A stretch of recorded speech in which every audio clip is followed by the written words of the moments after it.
Hey everyone, welcome to another episode of Oakland Overtime alongside Jason Ross Jr. I'm your host, Jenna Rose. We hope that everyone enjoyed the long holiday weekend. We know for sure that the athletes here at Oakland did. Plenty of action to recap from last week and some fun segments to get to for today's show. It truly is the Sunday of summer now with September rolling around. However, that just means more college athletics for us to talk about on the show. We'll introduce the start of the women's golf season, which took place this past weekend. Cross country gets the ball rolling. A very successful weekend women's volleyball to break down. In addition to that, we will highlight and feature one of our very special women's soccer student athletes here on campus in a story that you will not want to miss. Also, we'll talk about a little Labor Day cooking. So it's a multifaceted, very exciting show this week. We have plenty to get to. Today's episode is brought to you by Meyer, Great Clips, and the United Dairy Industry of Michigan. Let's get to it.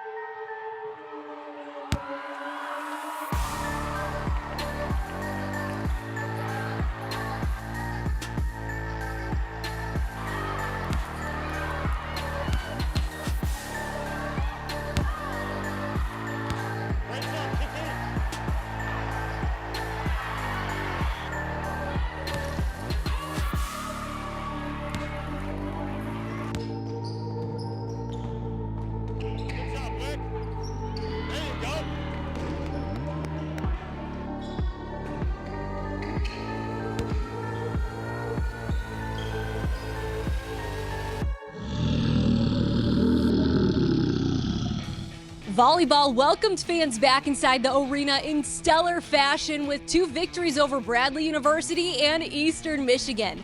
That was such a thriller, the 5-set victory over Bradley. That marked the first time since November 16th of 2019 that women's volleyball got to play in front of fans. And they certainly got their money's worth. OU let a 5-setter just barely slip through their fingertips last week against Notre Dame. We're clearly not going to let that happen again in what was a very defensive back-and-forth battle with Bradley. Not a lot was touching the floor. Low team hitting percentages on both sides. However, OU was able to scrape it out and pick up what was their first 5-set win at home in front of fans since October 13th of 2019, believe it or not.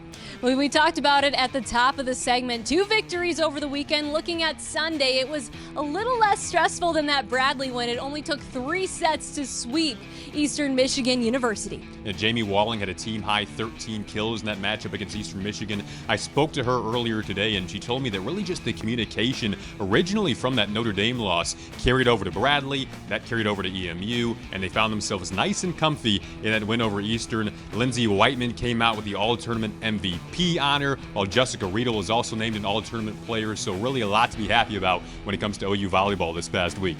You touched on Walling. She led the team with those 13 kills, and she was also very efficient, hitting .423 out of the middle for Oakland University, and we're really excited to see where the team ends up next. This weekend, they're heading down to the Windy City for the DePaul Invitational, where they're going to be playing DePaul, Penn, and Akron. And when we look at the teams that are in that Invitational, Jason, all of their records are at 500 or better heading into this part of the season. So we're looking forward to see what the team can produce while they're down in Chicago. Up next, we're going to talk about another women's team that is getting the ball rolling here for Oakland.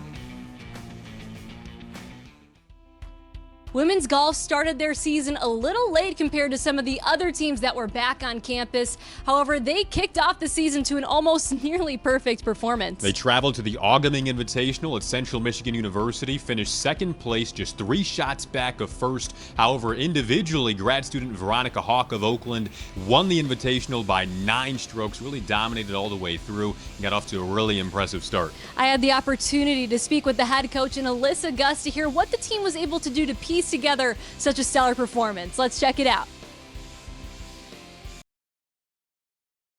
Alrighty, we are now joined by the women's golf head coach Alyssa Gus to discuss the team's most recent successes at the Auguming Invitational. Coach, thank you for taking the time to join us on Oakland Overtime.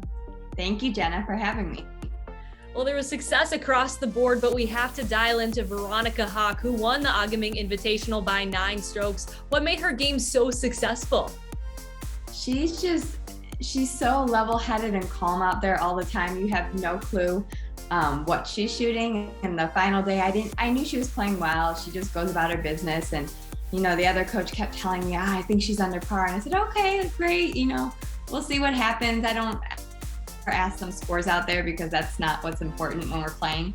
But she's found something extra right now, and her game's where she wants it to be. And, the first 2 rounds, she got better and better. And then the last day, she just lit it up, birdied the last hole to shoot 2 under. Wow. And then when we're looking at Veronica and the team in general, how did you guys shake off the jitters heading into the competition, given that it was your first of the season? Yeah, definitely.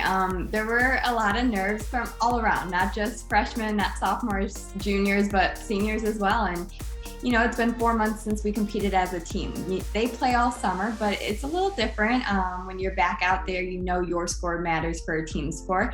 So I think they let themselves adjust very well the first few holes. And that's what we talked about. Just get comfortable. You may not make birdies, pars right away, but if you can save a stroke, a shot here and there, get comfortable and we'll be fine. And so the first round they did that. They played phenomenal. We shot 307 and I was shocked we were in third by, I think, 5 shots at that point. So not much. And then, they just eased into the second round and got even better for that third round.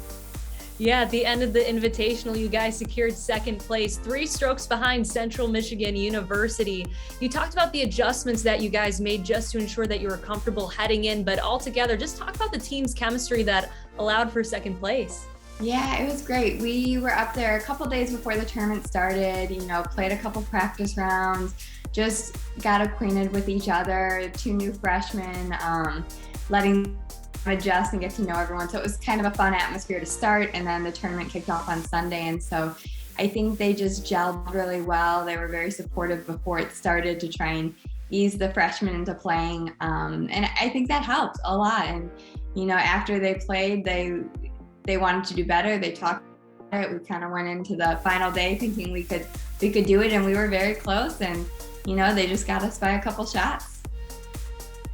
You mentioned the 2 freshmen. Another new member to the crew is Chris Handy, who has joined as a graduate assistant. Walk us through what he's been able to bring to the table when you look at your squad.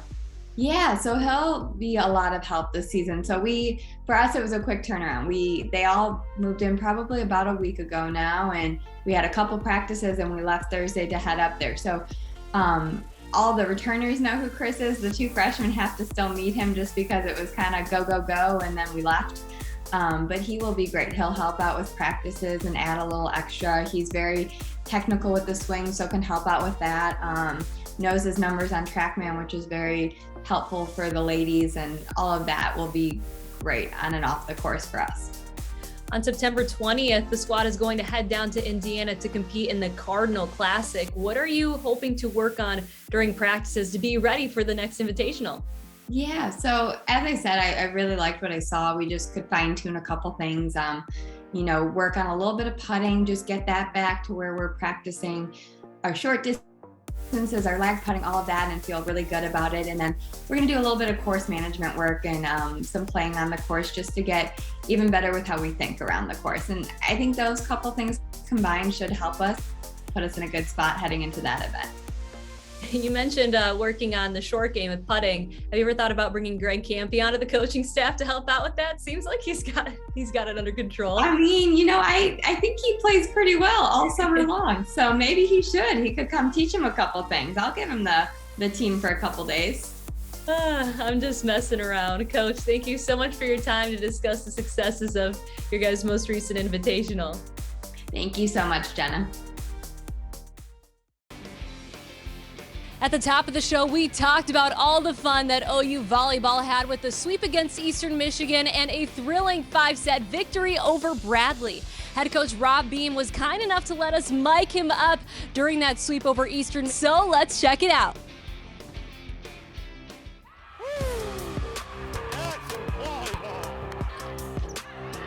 Hey, the tee's there. That tee's there. Get that off speed. There you go. Keep grinding back here, Haley Brown. Out. Angle. There's the volleyball. There you go. Hey, that was an awesome shot. It should have scored. You got unlucky. Great job, Maddie. Kiki.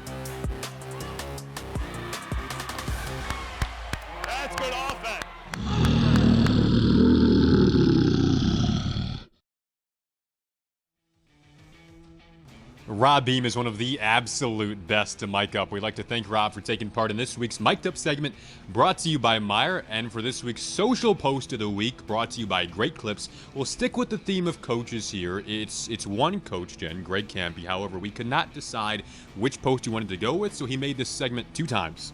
Yeah, well, we know that everybody was cooking over Labor Day weekend, and Campy attempted to, but it seems as though he burned his pizza just a little bit during a poker game that went a little too long. Must have been a pretty good poker game, according to the look of that meat lovers there. And then next up, I mentioned we can't limit Campy in today's show, so we throw it back with the random college athletes site here, which is filled with wonderful pictures. Here's a not-so-random college athlete in Greg Campy, throwback to his Bowling Green days, where I'm wondering what kind of conditioner he was using because the hair flow is just wonderful. Oakland men's basketball, take notes, because it's not only Campy's basketball game that's pretty on point, his hair game too. He can teach you a lot. Agreed. On next week's episode, we're going to have more action when it comes to men's basketball to preview their highly anticipated 2021-22 season. Up next, we're going to have another Behind the Black and Gold segment. So it wasn't for a few years, but it wasn't until I moved to Germany actually where the game kind of fell upon our family. That was our thing to do as a family. And ever since then, I kind of played with my brother a lot. I was always outside with my dad. And moving back to the States, that was kind of a big thing that we wanted to get into. From there, I just kind of kept playing with the club teams. I know Michigan Hawks here, and then going to China, I played with the men's teams out there. And so it was just kind of a love of mine, and I knew I wanted to continue doing that, especially in college. Yeah, so I have a younger brother, and we have like a great relationship. And my dad's always told me to be a hard worker and push and do the things I love. So I think I've taken what he says and applied it to the game of soccer, and he's like my biggest supporter. So. I grew up here in Michigan, 30 minutes away. I was born here, and then my dad's job repatriated us to Germany. We were there for about 2 years, and then we moved to California. From California, we were there for 2 years. We moved back to Michigan, same house, same area. So that was nice, but after 2 years, we packed up and moved to Shanghai, China, and that was for about 5 years until I came back to Oakland University in about the same area where I grew up. So it was a full circle. Yeah, so moving to China, it was definitely a big cultural shift. I think it was the place that I grew the most, especially being a little bit more mature and a little bit older.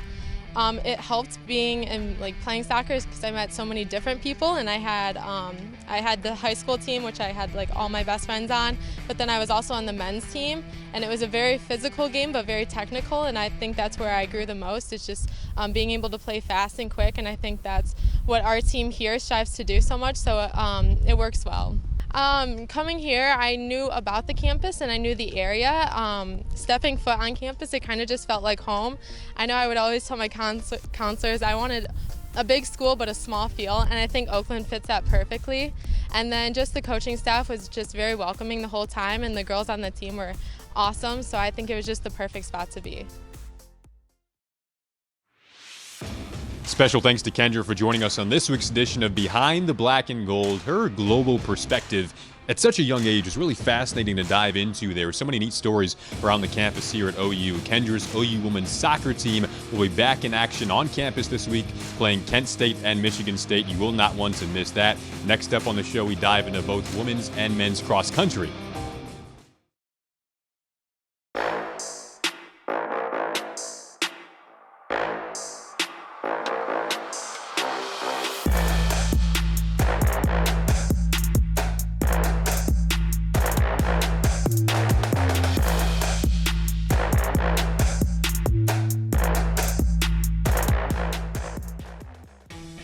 The 20th annual Golden Grizzly Open kicked off the cross-country seasons, and both the men's and women's cross-country teams absolutely dominated in their respective fields. And Rachel Kempf won the women's race with a personal best of 14 minutes, 36.1 seconds, while Yami Albrecht won the men with a time of 18 minutes and 47.7 seconds. Overall, OU looked very comfortable. The women won first through 10th place, and the men took first and third through 6th. Head coach Paul Rice said that there were a good handful of athletes that ran their first ever collegiate cross-country race during the Golden Grizzlies Open, and not all of them were freshmen. So they've been waiting for that moment not only last year, but also the year before. That energy certainly helped both teams. The women will head over to Detroit Mercy to compete on September 11th, while the men make their way to East Lansing for the Spartan Invitational. Astounding performances on both sides for men's and women's cross country. Excited to see what they can do moving forward. Now it's time to close out the show and talk about men's soccer. The men's soccer team opens up Horizon League play by welcoming in the Mastodons from Purdue Fort Wayne here at Oakland University. And after that match, Jason, they're going to be going back to their non-conference schedule. Well, you examine the non-conference schedule so far, really for both men's and women's soccer, filled with tough Big Ten opponents, little SEC action on the women's side as well. You'd have to imagine that non-conference slate will have both sides very well prepared for the upcoming Horizon League season. Oh, and we're so excited to watch. Fans are back on campus. They're able to participate in these games. So really, it's just going to make these shows more fun moving forward, seeing all the buzz that goes around these events. I would 110% agree. Can't wait to see fans around campus this upcoming weekend. Yes, and we cannot wait for you to join us on the next episode of Oakland Overtime. For Jason Ross Jr., I'm Jenna Rose. We'll see you next week.